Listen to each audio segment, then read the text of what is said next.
Please join me in welcoming and thanking new patrons: Chris Hutchinson, Scott Doby, Ryan Lieb, April Smith, AFM, Sucka Free Becca, Jesse Fig, Turpin Turpidactyl Terpes, Ian Twasson, Samantha Raven, Melissa Payette, and Jim Horlock. All patrons get early commercial-free access to all Sunday and Wednesday episodes. From there, tiers include weekly bonus episodes, immediate access to over 1,000 Patreon-exclusive episodes, and logo merch. To see how you can support the show and be rewarded for it, please check out the donation tiers at patreon.com/creepypod. And that's officially a wrap on camp for this year. Thank you all for listening and the kind words we've received. It's a lot of fun and a cool way to break up the formatting a little. And a special thank you to Josh Jenkins of Are You Scared of These Stories podcast for lending some extra voice work. And I wanted to let everyone know that we're currently working on a new digital print shop for all our merch. Hopefully we'll have it up and running by next week. The new shop will allow us not only to have higher quality items, but also more to choose from, including a limited edition Creepaway Camp lapel pin and more. I'll announce it on our social media pages when it's ready and on the show as soon as I have some links. And before I forget, I'll be at the Long Beach Convention Center for Midsummer Scream on July 28th through 30th. I'm booked for a panel and a live show. So if you're in the LA area, and you want to stop by and say hi, I'll see you there. Until then, no.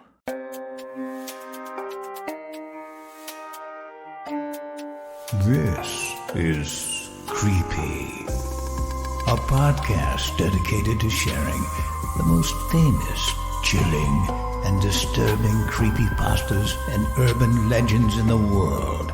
Whether these stories truly happened or are simply fabrications is for you to decide. These stories may contain graphic depictions of violence and explicit language. Listener discretion is advised.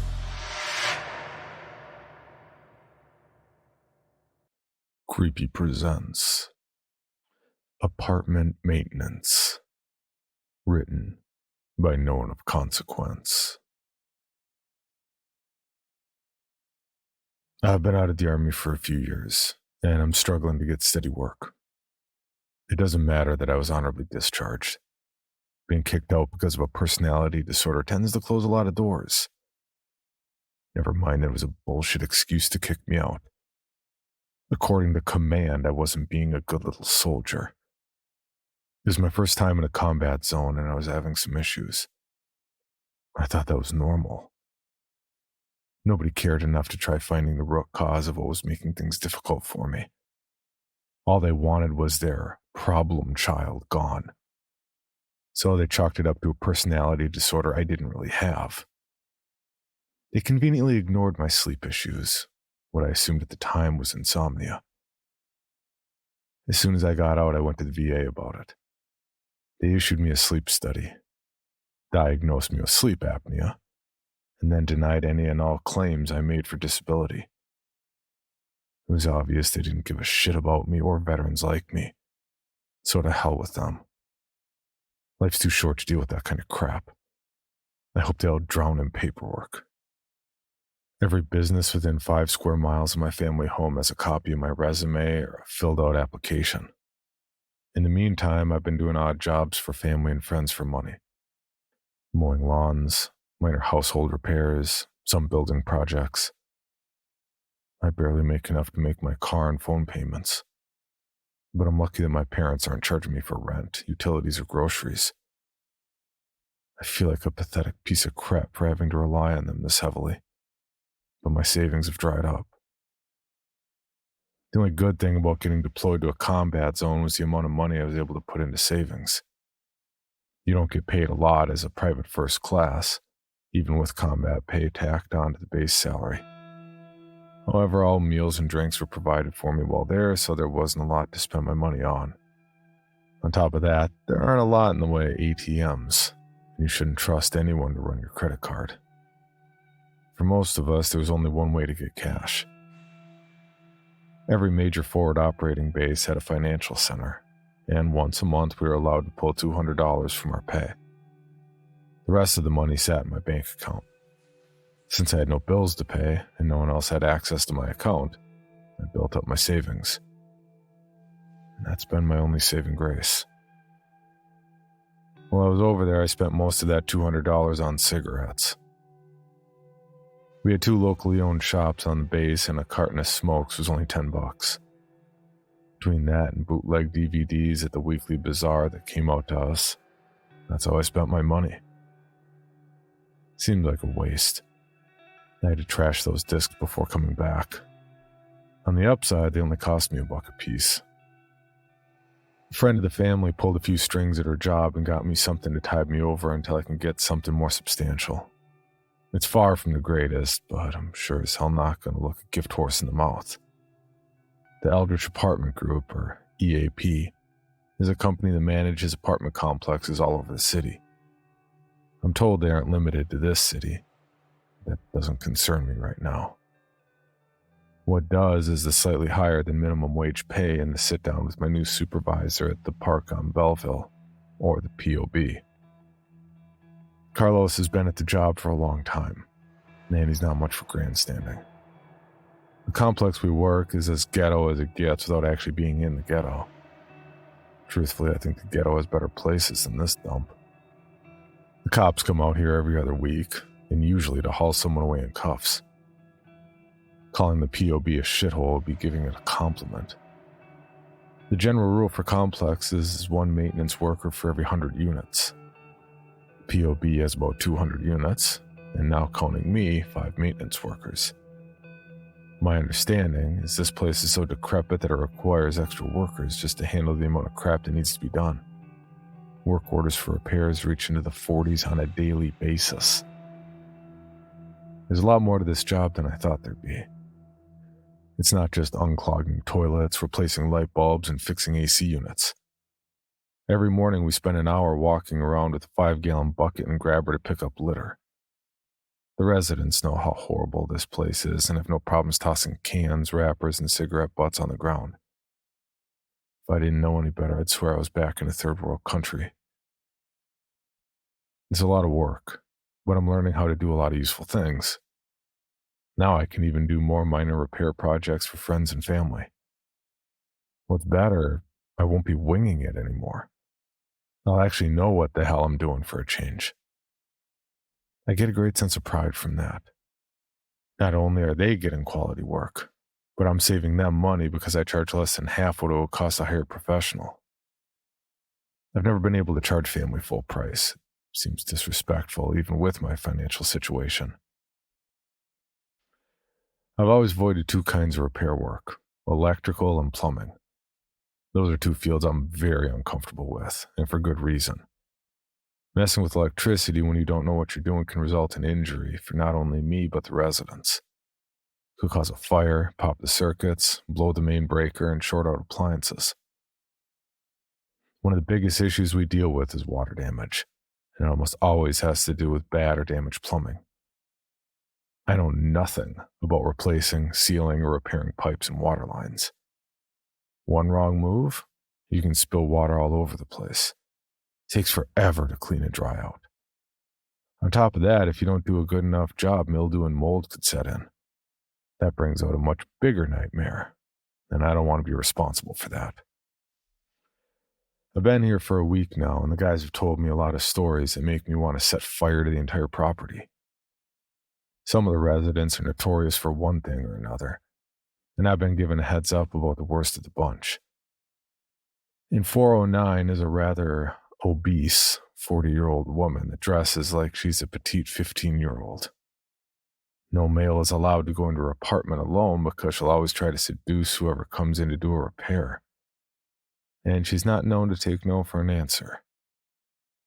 On top of that, she'll make a formal complaint with the EAP about the employee sexually harassing her.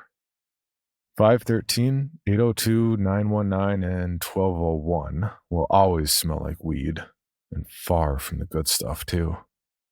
Thankfully, my allergies act up this time of year, and my nose has been too stuffed to smell the stinky weed. Apartment 1507 is by far the worst story I've been told. About 3 weeks before I was hired on, the single resident of that apartment was found dead.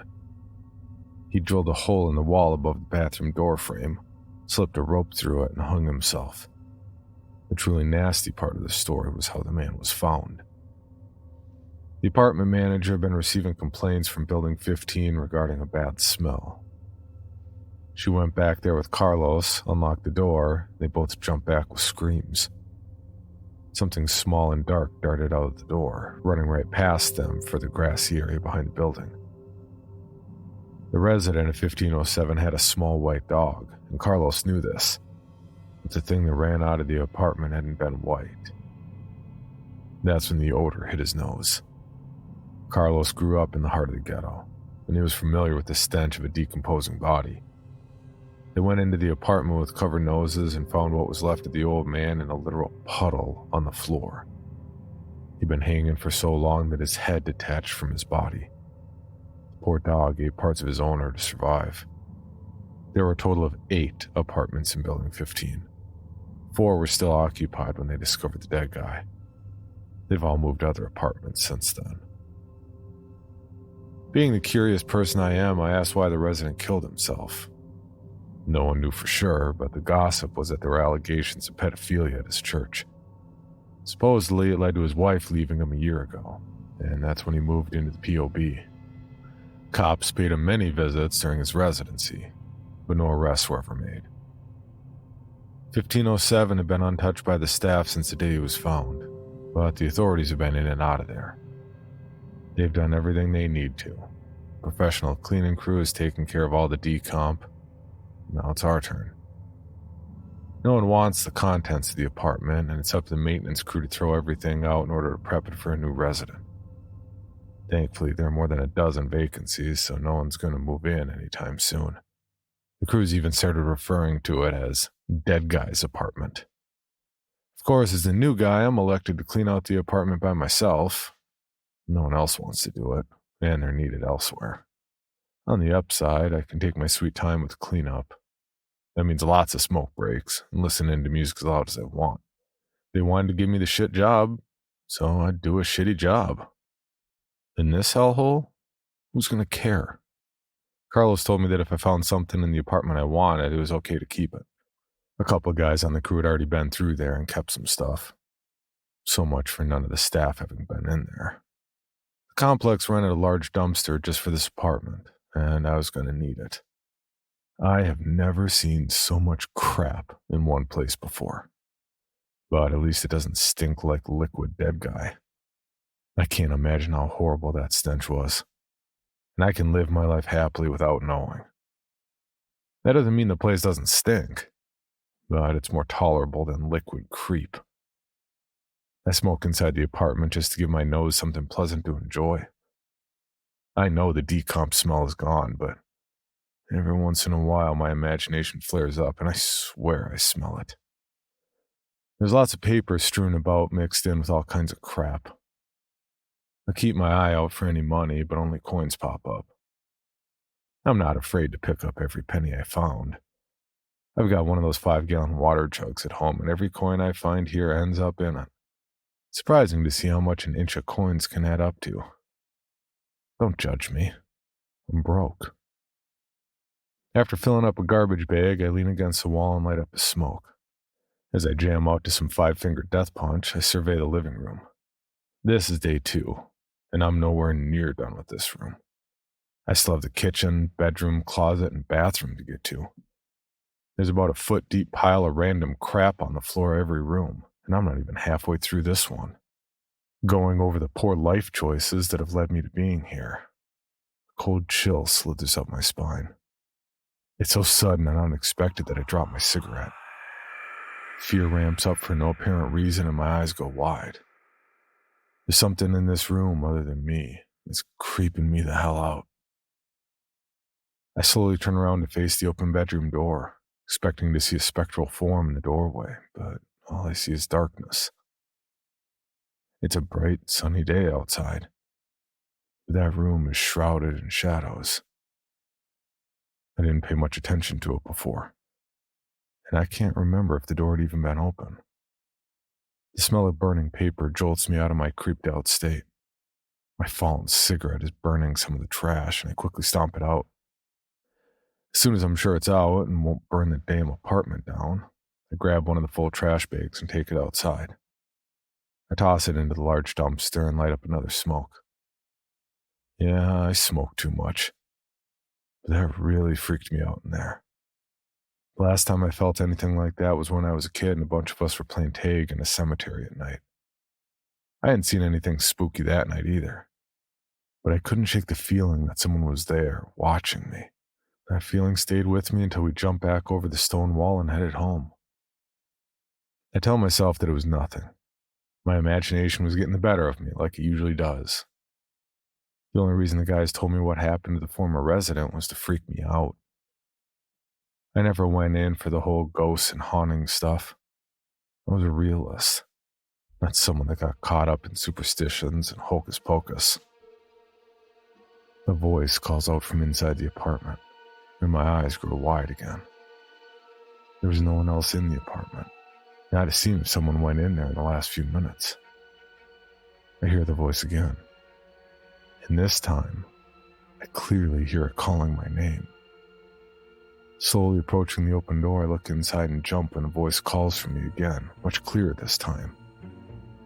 I left my damn walkie-talkie inside, and Carlos is calling for me. He's trying to alert me it's time for our lunch break, and I'm more than happy to leave. I almost don't want to go inside to get the radio, but I silently berate myself for being a wuss.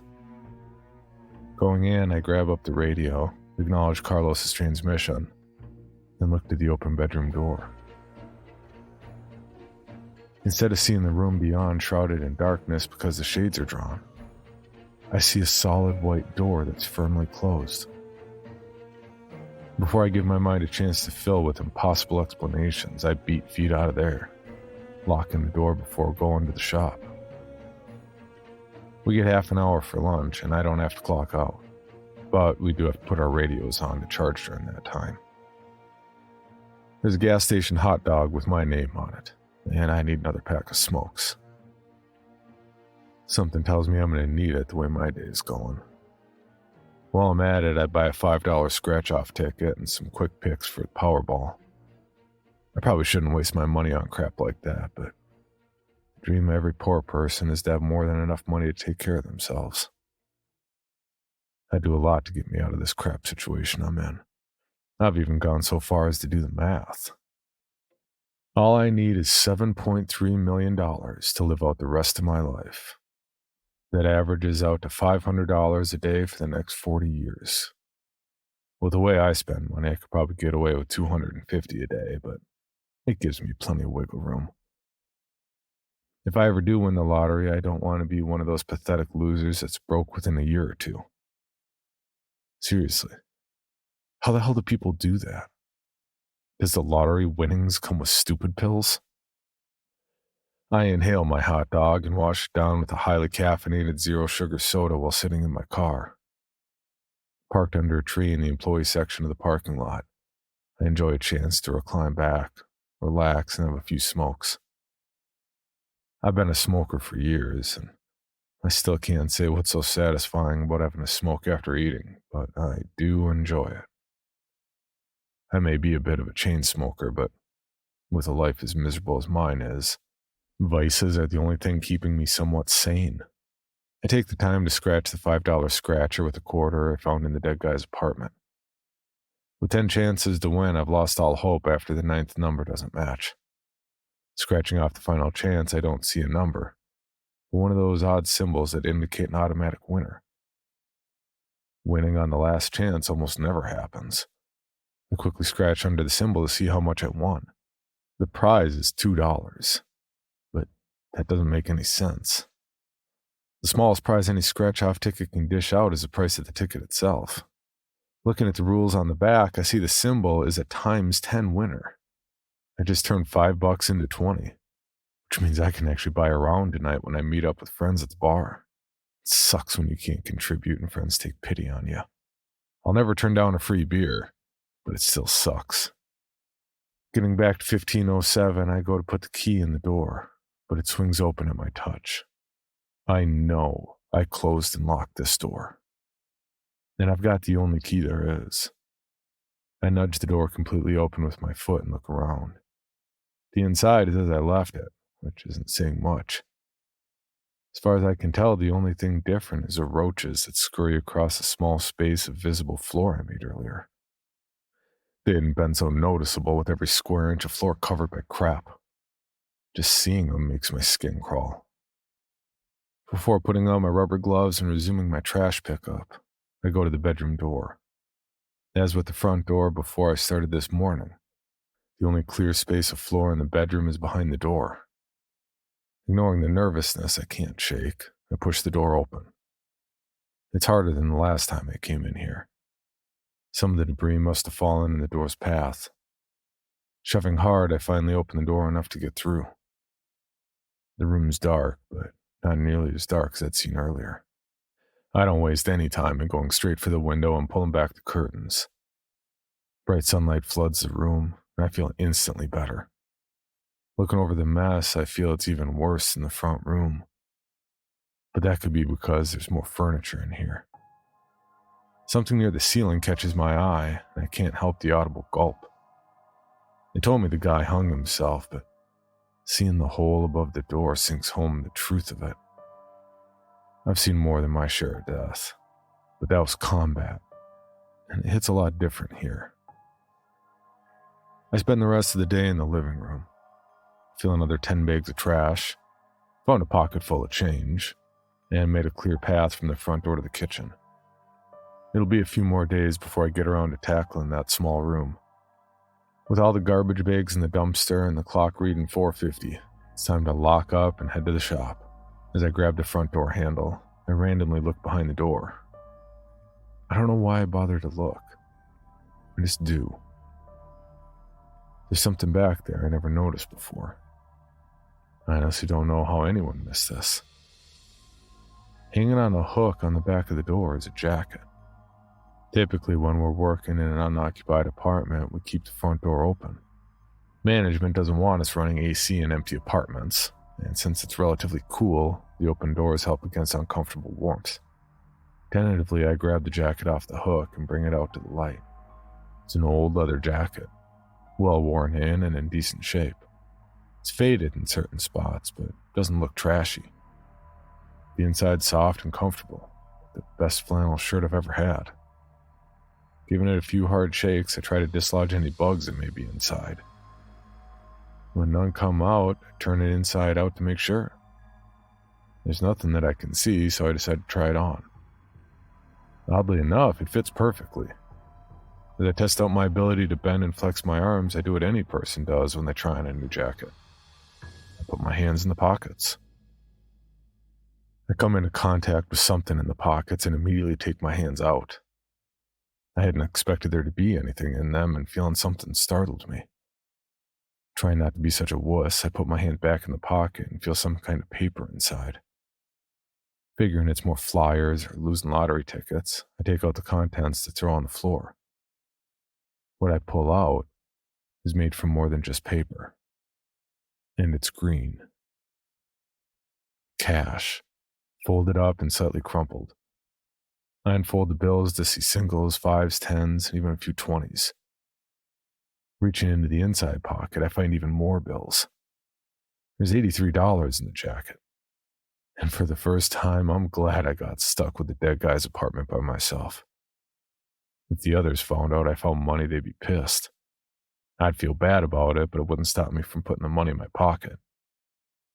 Finders keepers is the rule here, and I'm glad to adhere to it. That and snitches get stitches, but that one doesn't come into play nearly as often. I rush to my car and toss in the jacket before clocking out. Carlos said I could keep anything I wanted. That doesn't mean I want anyone to know that I did. I'm the new guy, and I'd catch so much crap for wearing dead guy's jacket. Plus, most of them are Catholic and superstitious, so they'd hassle me about some bad mojo or whatever. After cleaning up the house and getting a quick bite to eat, I meet my friends at the bar down the street. It's a kind of neighborhood bar that's been there as long as I can remember, but I'd never been inside until I got back from the military. Ever since that first time, I've come up here with my friends for a few beers and to shoot this shit every Friday night. Occasionally we'd shoot pool or throw darts, but most of the time it's just us sitting at a table, smoking up a storm and complaining about whatever's going on in our lives. Dan usually grumbles about his job and the poor state of the medical community. Lee's biggest issues stem more from politics and bureaucratic nonsense, mostly because he has a governmental job. Theo has a tendency to complain about the dumb stuff his kids get up to, and when his wife gets annoyed with him for what he refers to as nothing in particular. We all know it's a load of crap, but this is a safe space and we respect each other enough not to point that out. My biggest complaints range from the crap I went through with the Army and VA to having so much trouble finding a job. At least now I get to talk about my new crappy job. Believe it or not, we do occasionally have positive things to say, but not very often. I do mention my winning scratch-off and order a round for the table. Gotta love happy hour and cheap beer. Of course, I tell him about Dead Guy's apartment and the weird vibes I've been getting. They even seemed to get creeped out by my seeing that open door that wasn't really open. I knew Theo would get creeped out, but not so much the other two. Lee urges me to be careful. He says there are things in the world that can't be explained by science, and if what they say about Dead Guy is true, there could be some otherworldly things going on in that apartment. I've been counting on these guys to tell me I was being a wuss over nothing. Instead, I get a lecture about hauntings being a result of psychic scarring and other creepy stuff. For as long as I've known Lee, he's never talked about stuff like this as if it were real. He's more into science, computers, and sci-fi stuff. He doesn't like horror or anything scary when it comes to movies, TV shows, and books. Unless it's something like Aliens, if it's considered horror, he won't touch it. This night has not been as helpful as I'd hoped. But there's plenty of beer. Monday comes around and the workday starts as it always does.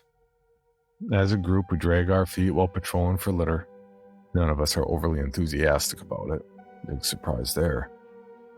At one point, I just stop walking and stand in the same spot for 5 minutes to smoke a cigarette. Once I'm done, I drop the butt, ground my shoe into it, pick it up with the grabber, and congratulate myself on a job well done. Carlos gets a laugh out of it and has to bum one off me. The rest of the day progresses with assignments being doled out. 2 of the guys have repairs to make. Another 2 are working on getting an apartment ready for rent. Carlos is going to be on roofs working on AC units. Me? I get to go back to 1507 and clean. All day I expect something strange, creepy to happen, but nothing does. Same with the next day. Wednesday isn't so lucky. I've gotten into the kitchen and seriously want to just drop a lit match and a pool of lighter fluid on the floor. There's so much nasty crap on the floor, like a handful of lollipops that melted to the linoleum floor in a heap. I try to pry it off, but the nasty mass won't budge. My frustration level maxes out and I kick at it with my boot. Oh, that had been a huge mistake. My foot breaks the sticks of the lollipops free and does nothing to stop my foot from connecting with the baseboard underneath the cabinet. My boot hits the board and keeps going, making a giant hole. Like a dam broke. Bugs of all shapes and sizes flow out in a gut-wrenching movement that has me dry heaving as I run out the front door. I flail about trying to get the bugs off me. So much profanity comes out of my mouth to make a sailor blush. I do this long and loud enough gets people's attention. Thankfully, Carlos is one of them. He'd been on his way to check on my progress when he heard my ranting. There aren't any more bugs on me, but I swear I still see and feel them. Carlos grabs me by the shoulders to get my attention and asks what's going on. He visibly cringes when I tell him. Being the big guy he is, Carlos has to prove that he's not afraid of some bugs and goes inside to see how bad it is. In less than a minute, he comes running out, screaming like a little girl. He's got less of the bugs crawling on him than I had, and he's rolling around on the grass as if he's on fire. I thought I'd been swearing, but I'm a choir boy compared to the things coming out of this man's mouth. Once he's finally satisfied that he's got all the bugs off him, he gets to his feet and gets on the radio. We stand there for 10 minutes smoking when Eric finally shows up with a box of bug bombs. We pry open the bedroom window, shake the cans vigorously, and toss them into the 2 points of egress. It reminds me of my time overseas when we raided a building loaded with insurgents. We close up the window and lock the door. I spend the rest of the day on sunny rooftops with Carlos working on AC units. Every once in a while, the memory of those disgusting things crawling on me comes back, and I involuntarily shiver. It doesn't go unnoticed, but Carlos doesn't say anything. At the end of the day, we're back in the shop putting tools away. Eric couldn't keep his mouth shut and told everyone about the incident. They rag on me for a while, and Carlos tells him to knock it off, but it didn't entirely stop him. At one point, I swear I feel something crawling on my shoulder. As quick as I can, I grab whatever it is, crunch it in my grip, and throw it off. Eric yelps in pain because I nearly broke 2 of his fingers. Serves him right. It's Thursday now, and the crew's still making comments about bugs, but doing it in such a way as to not be considered harassment. Some days you want to light your coworkers on fire. And this is one of those days. Lee has promised me many times over the years that I wouldn't do well in small enclosed spaces. So going to prison isn't in my best interests. Deciding to skip finishing the kitchen today, I'm going to start in on the bedroom. In the process, I come across something that'll help me get back at the crew, knowing how superstitious they can be. At the end of the shift, we're back in the shop putting tools away when one of the guys notices a square-foot mirror hanging on the wall. It hadn't been there this morning, and none of them know where it came from. I casually tell them I found it in Dead Guy's apartment, and they all freak out. They start talking about curses, bad omens, and souls being trapped in mirrors. Pretty much all the typical superstitious idiocy that comes with recent death in mirrors. I laugh my ass off at how seriously freaked they all are. At least I do until Carlos comes into the shop. He is unamused, but understanding about me getting him back for the bug harassment. I pick up the mirror and return it to 1507 before leaving for the day.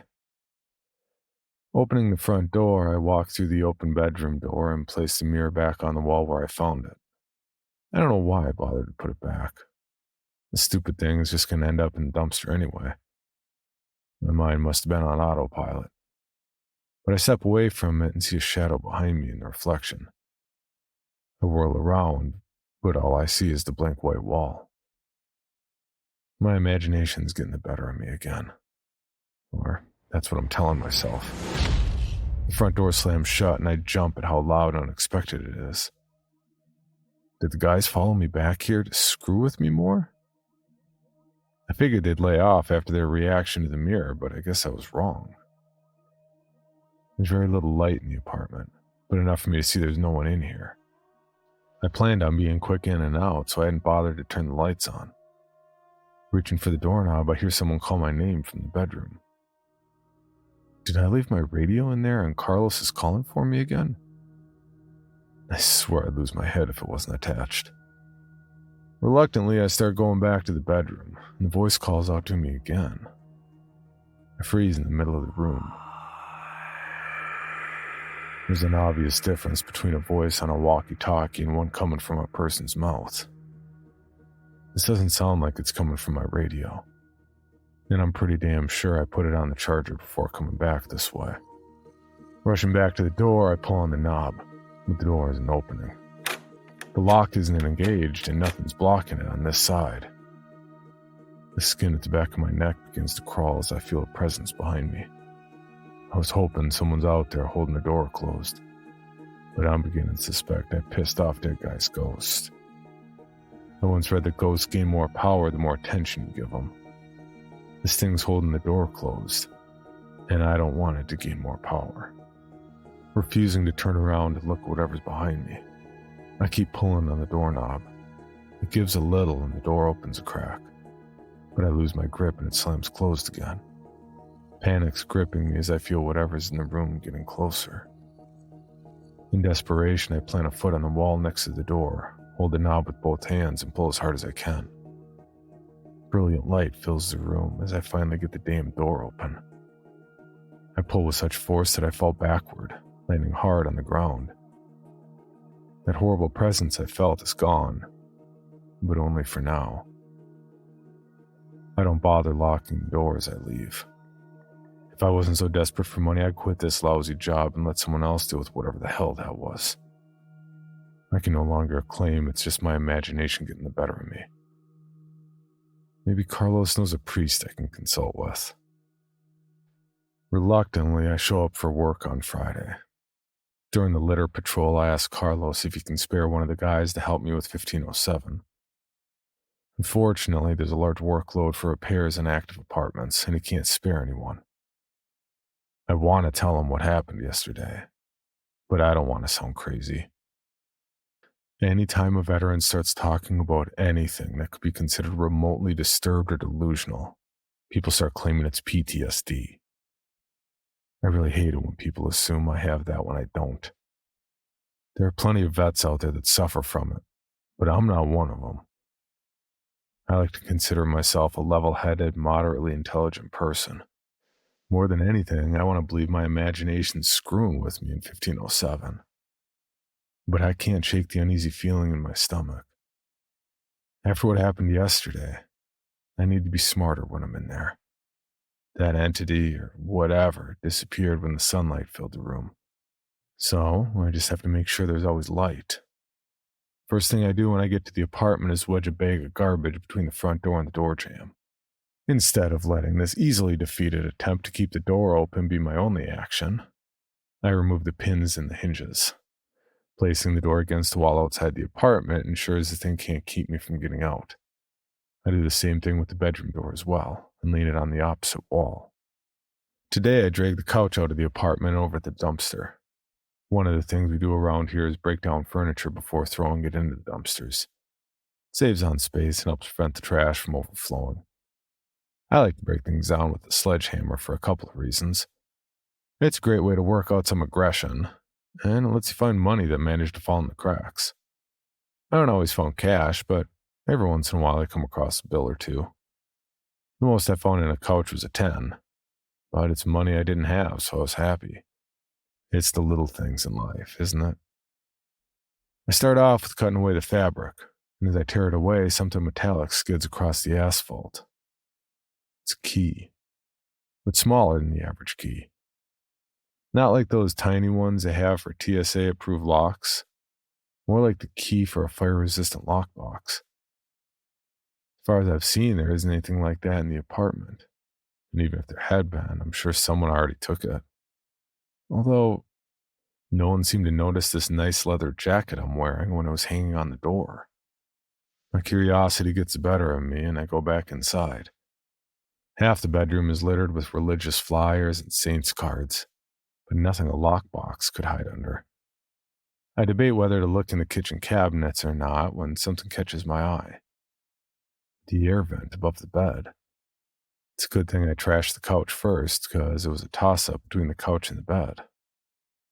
Using a flathead screwdriver, I unscrew the vent and pry it loose. Sure enough, there's a black metal box in the vent. It takes me a minute to maneuver the box out, but I manage it without jamming up my fingers. Plopping down on the edge of the bed, I put the key in the lock and pop it open. The inside's an old notebook. One of those thick 5-subject spirals I haven't seen since I was in high school. Opening the first page, it quickly becomes clear that this is a journal of a very sick individual.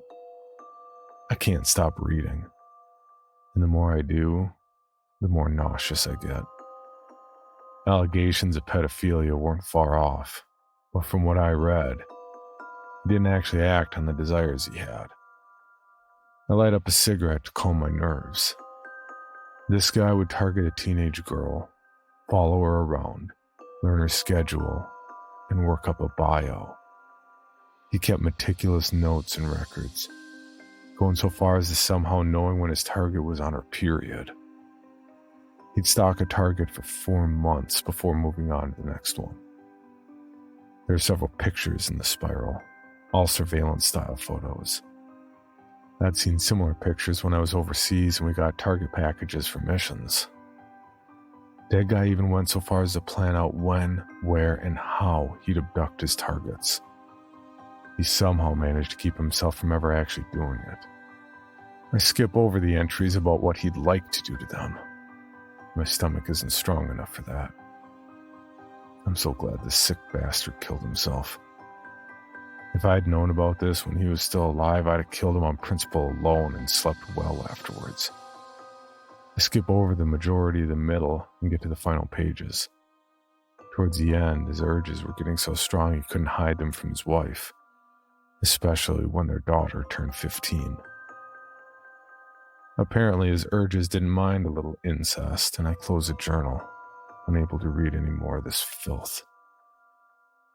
Putting it back in the lockbox, I take a deep drag off my cigarette. I've always known there's evil in this world, but never have I been this close to it.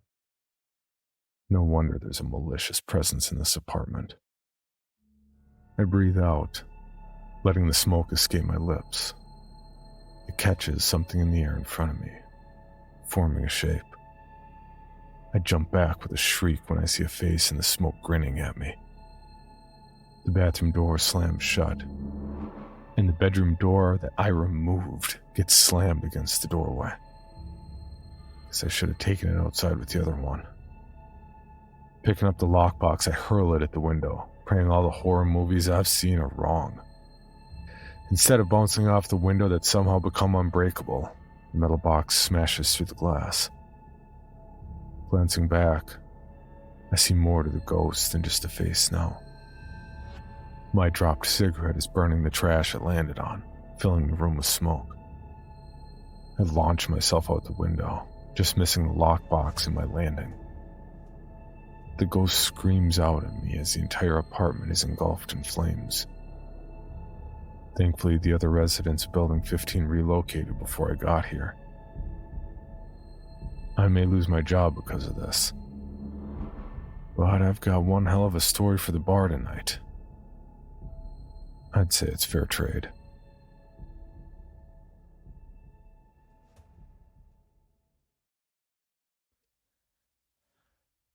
For your bonus episode, Creepy presents Pandora's Antique Box, Take a Number, written by No One of Consequence, and narrated by Michelle Kane. Locking the front door, I loudly exhale with relief. It has been a long day for me. I normally don't get a lot of customers in a day, let alone that many in an hour. Half the people didn't even buy anything, and I didn't get to spend time getting to know any of them. Thankfully, none of them were referrals. The last thing I ever want to do is neglect a referral. What is really getting to me is the people who did buy an antique in the last hour. As I said, I didn't get to know any of them, so I had no idea how to steer them to a specific item. Though that last lady deserves what she gets. She had been rude, impatient, and discourteous not only to me, but to my other customers. Happily, the metronome she purchased will do a lot more than produce a steady pulse to help her musical rhythm. My Latin still isn't where it needs to be to outright read the catalog cards for my items, but I got the gist. Item 19038 had simply been labeled metronome. So few of my antiques are given ominous names, even though they all deserve it. From what I gleaned, it is a level 2 enchanted item. It'll take about a week or two, depending how often it's used, for the effects to take hold. I think it drives the user insane. Something along the lines of making them hear the at odd moments. It could be all moments. I honestly couldn't tell. I'd have to go over it in more detail to figure it out, but I don't have the energy. If I really want to know, I can just read about it in the chronicles. Turning away from the door, I find the shop oddly darker than it was a moment ago. The lighting in here is always muted. There aren't any fluorescent lights in the ceiling because it would completely change the atmosphere. All the light in here comes from the old lamps with shades that give off a yellowish glow. They may not be very bright, but they provide enough light to see everything in the store easily. In this moment, I'm lucky to be able to make out the general shapes of things. As I make my way through the antiques, one lamp seems to be brighter than the others. It sits next to a high-back chair that I've never seen before, with black leather, claw-foot legs, and oddly shaped arms. It's definitely something I would have noticed before. It looks anything but comfortable and gives me the creeps. I know it wasn't delivered recently, so where did it come from? Something moves from behind the chair. With as tall as the back is, it easily hid the 6-foot tall person. "Hello, Liana." The voice is deep and weathered, like a man that smoked way too many cigarettes. "I have been dying to meet you." There are a lot of questions going through my head, but I don't ask any of them. No one who came into the shop today was that tall, and the back door is bolted shut. Like the chair, I have no idea where this guy came from. I consider picking up something heavy to swing at him, but that could be very dangerous in here. The safest thing I could use is my pen, but I'd have to be up close and personal to stab him with it. My uninvited guest can sense my tension because the next words out of his mouth are, "I mean you no harm. Please, have a seat." He places a stool a few feet in front of the mystery chair. It's the one I keep behind the counter so I don't have to be on my feet all day. It also happens to be the one item in the shop that isn't an antique or mystical in any way. Well, my cash register isn't mystical either, but it is an antique. Aside from appearing out of nowhere and being completely shrouded in shadow, this person hasn't done anything ominous. Things appear out of nowhere in this shop all the time, but not like this. The only thing that's remotely close to this is when I get inventory deliveries.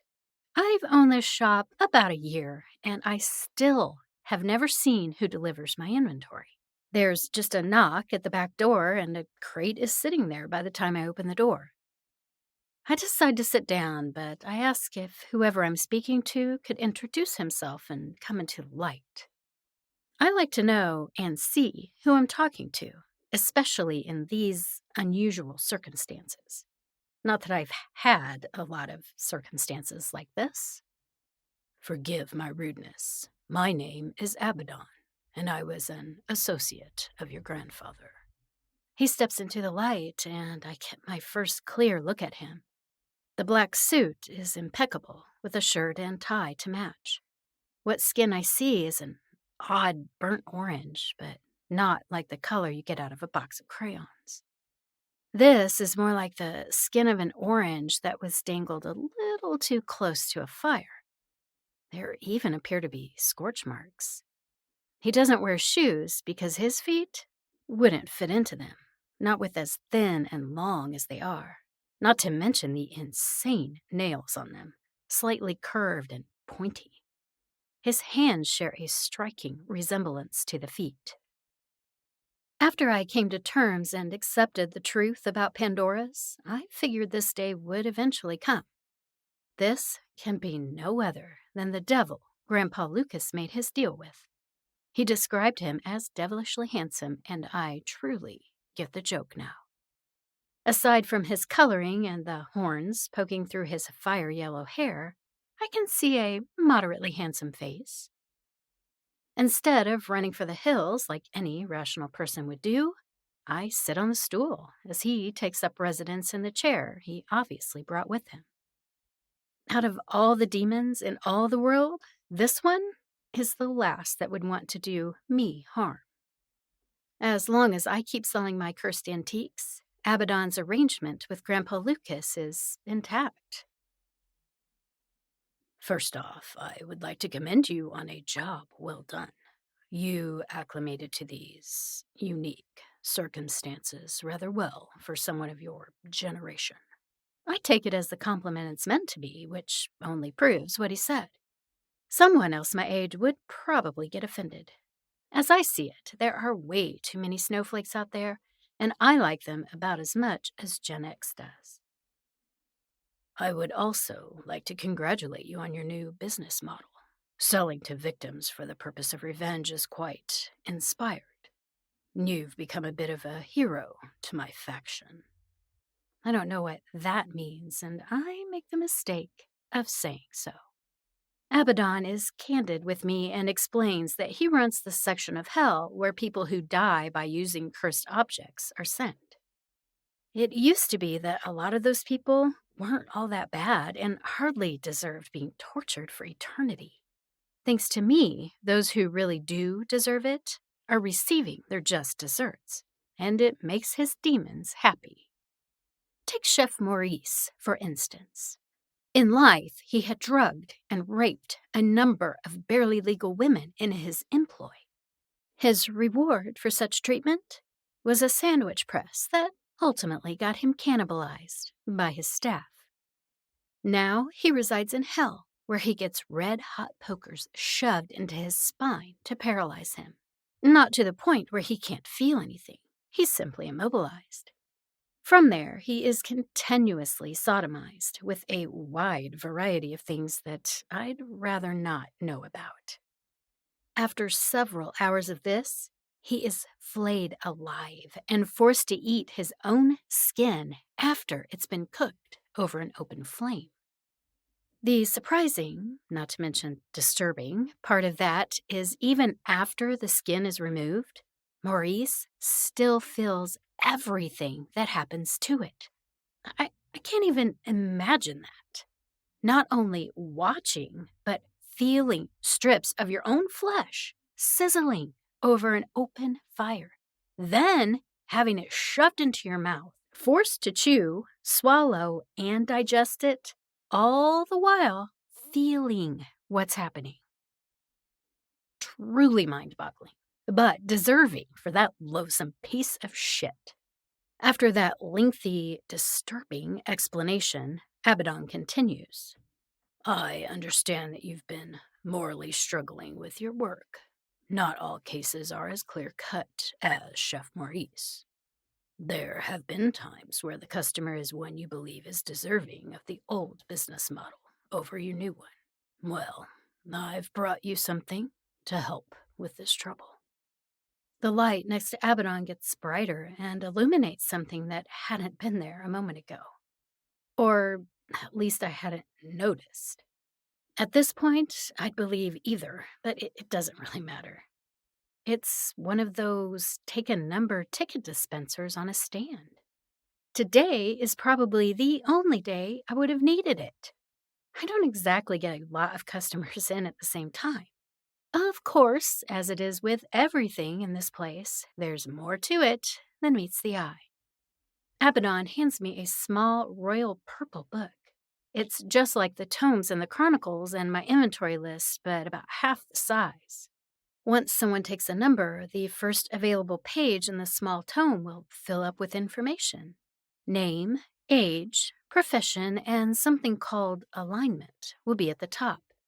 Everything after will be a brief biography. It's been a while since I last played D&D, but this basically sounds like a character sheet generator. The only difference is it's about a real person instead of a made-up character. The entire purpose behind this is to give me insight on the people who come into my shop. It takes me a while to feel a person out, but this will mainstream the process and prevent me from misreading people.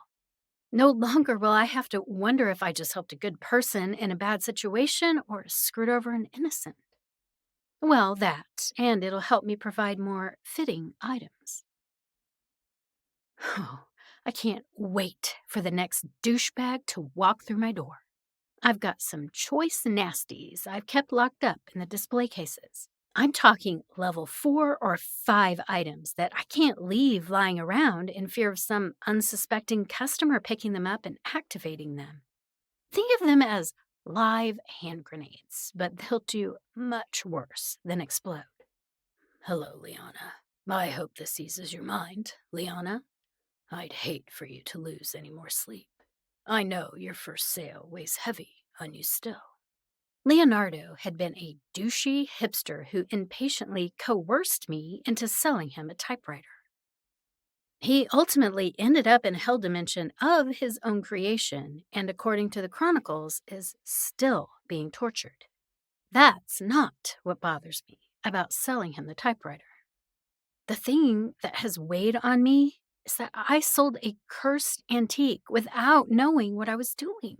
I hadn't even officially opened the shop, nor did I understand what the antiques really are. I could have easily sold the typewriter to someone that didn't deserve to be ripped apart and mended only to be ripped apart again.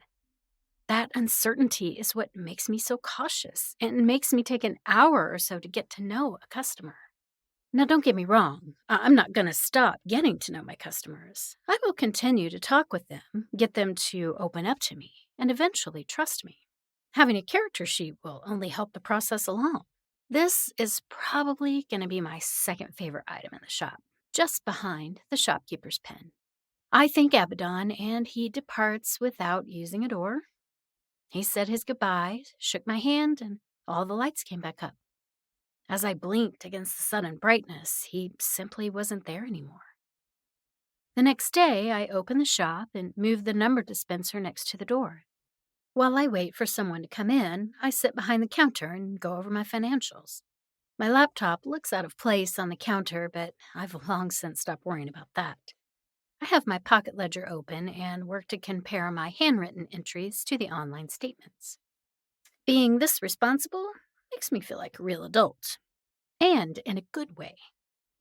After a while, I hear the bell over the door ring. Immediately, I pick up the landline and pretend to be listening to someone on the other end. All the while, I have the small purple tome in my other hand open to the first blank page. After a few seconds, the page fills itself out. That always trips me up, even though I'm used to it by now. Her name is Darla Benz, 35, live-in nanny with an evil alignment. Those 4 things already paint quite a picture, but I read through the bio quickly. According to this, she works for a very wealthy family, and she has designs on the father. Recently, the wife passed away in her sleep. The official report claims she died from mixing champagne with a few too many strong sleeping pills. The truth is, Darla poisoned the unsuspecting woman to get her out of the way. What I read next chills me down to the bone. She's already started slipping small amounts of heavy metal into the children's food. I can't imagine killing anyone to get a man, especially children.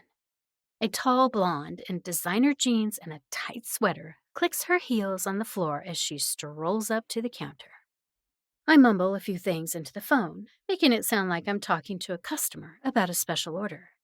Quickly, I skim the bottom of the page and see a list of interests, followed by some possible appropriate antiques. I've already got one in mind, and sure enough, it's the first one listed.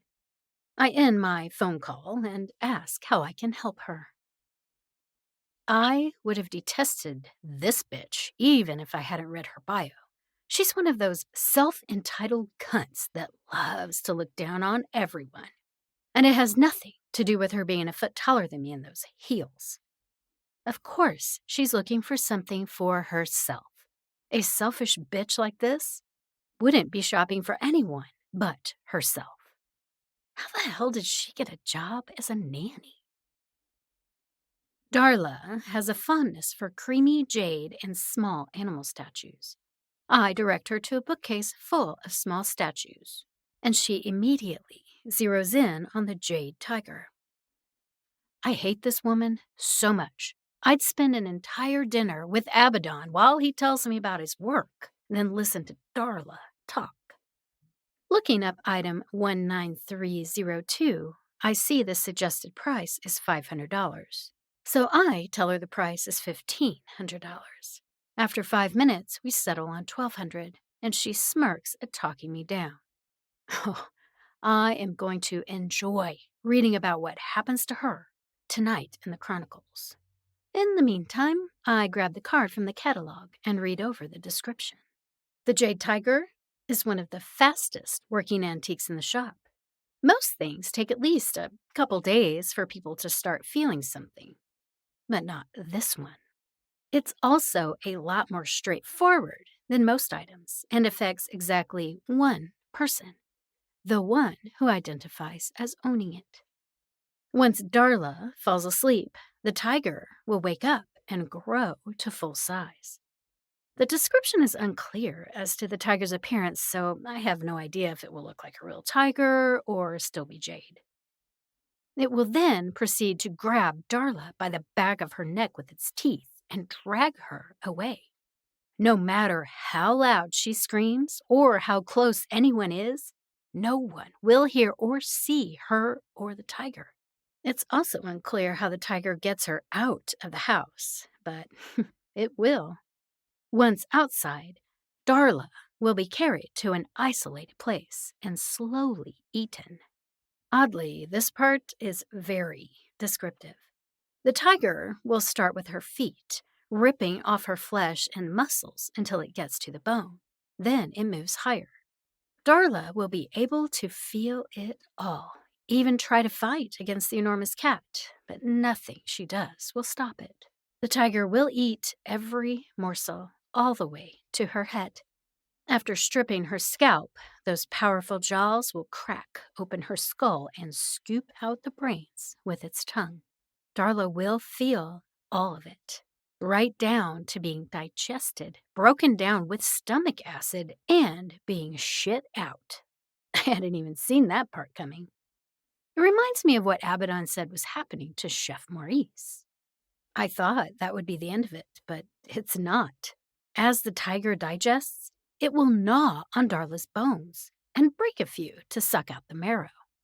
After everything is consumed and expelled, the tiger will disappear, leaving Darla's skeleton behind. That's still not the end for the murderous nanny.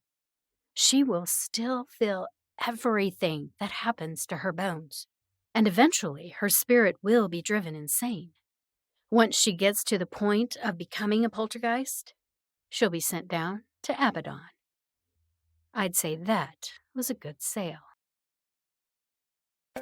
For more information on this podcast, including how to submit your own story for consideration, please visit creepypod.com.